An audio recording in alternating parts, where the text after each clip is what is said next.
there's another argument that I personally used this argument for years, and that my vote doesn't really count for all that much. Now, a lot of people use that in the sense that it's one vote out of millions.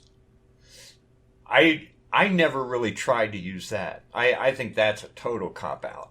But even if your vote is one vote out of millions, hey, if you're Catholic, you've got an obligation. I don't care if it's 1 in a million or 1 in 1. Your vote does count, because every single vote is count. Now, for years, I was of the opinion that it doesn't really matter who we vote for, because the same agendas keep moving forward. Whether we've got George W. Bush in, or George H.W. Bush, or Clinton or Obama, the same agendas keep moving forward. And when I said our vote doesn't count, that's really what I was talking about. But this is kind of a historic moment, because for the first time, we've got a guy who's actually doing what he said he was going to do. Yeah, that's the thing. I mean, even 4 years ago, it was a big question mark. It was a maybe factor. Hey, this guy's as an outsider. Once he gets in, he's just going to cave to the pressure. He's either going to do what the party demands, or he's going to start doing whatever he needs to do. He'll become a politician, and he'll start following one party line or the other. Maybe he'll turn liberal. I mean, nobody knew. But now we've got a track record. And and what we need as a country is 4 more years of this track record. And actually, we could use 40 more years of this track record. But I don't know. If anyone can pull off really turning the country around inside of the next 4 years, it would be Trump. It's I mean, back when McCain was running against Obama, I didn't vote then. I didn't trust McCain any more than I trusted Obama. But this time, this is different. Your vote does count, because him being in office does actually change what's going to happen. And it already has, and it needs to happen more.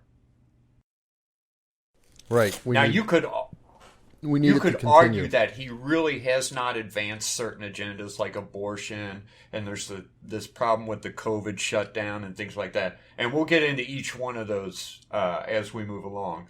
But you cannot argue that that he is just like every other politician. This is the one time where I would say you're completely wrong.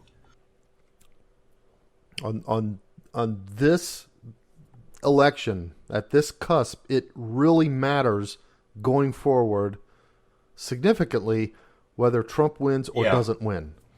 Now, I would say that whoever he's running against, that almost doesn't matter. It didn't matter whether it was Biden or another Hillary or Bernie Sanders. All of that kind of didn't matter. The whole Democratic nomination process didn't matter as much as whether or not Trump wins. And we know for a fact that they cheated anyway. We know that Biden was not elected, he was selected. I mean, Bernie Sanders was winning, and then suddenly Biden's winning. Yeah, Bernie kind of got the shaft. I mean, I don't like Bernie Sanders, but he kind of got shafted, didn't he? I think what happened was that Biden agreed to the Bernie Sanders agenda in exchange for his votes, and Bernie backed down. And the thing is, if you're a Bernie Sanders fan, it's not like they beat him down. He backed down. He didn't fight. He could have fought that, and he didn't. Okay. So the number one reason for electing Trump is abortion, and we've said that a bunch of times, and we all know it. And now we're at a really unique point, because there's an opening on the Supreme Court, and Trump has already selected his nominee. Replacement. What was her name? Amy. Amy Barrett. I don't know if she's going to do the right thing or not, because we're seeing right and left that. Yeah, that one of the things that we have learned is that when it comes to the Supreme Court, you never know ahead of time. Any justice you put on there, I mean, they could look like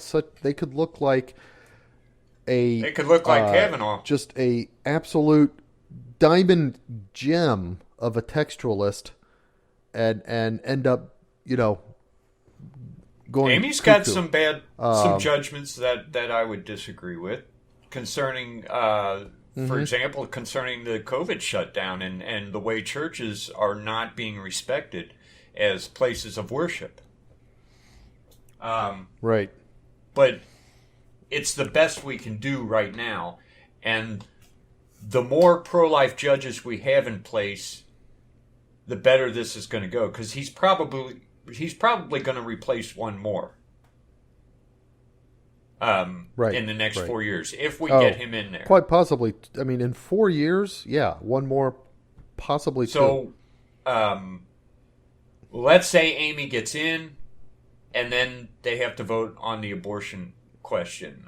We might not win. But two more judges? Probably I think not. maybe we would. Yeah. Now,